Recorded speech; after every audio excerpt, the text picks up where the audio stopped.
Three line workers were assigned to do the following tasks. Install 1/0 UD triplex service on an overhead distribution pole. Install 2-inch riser shielding and makeup service in a connected meter base. Jim, Steve, and Paul went directly to work with no job briefing. They dug up the existing 3-inch shielding's bottom section, removed the fasteners and shielding for the existing riser, and ran the new 1/0 service up the pole. The three employees continued working as if they were alone, without coordinating or keeping track of everyone's position. Jim reinstalled the first piece of riser shielding and started refilling the hole. Steve started reinstalling riser shielding from the ground up.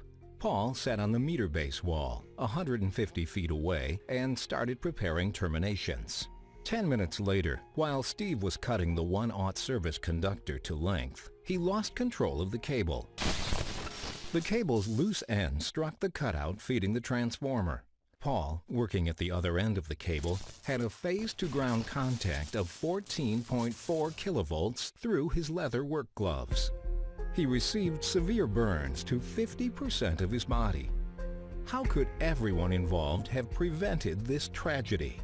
Beginning work without a job briefing was a serious error. The line workers' only focus was on completing their tasks quickly.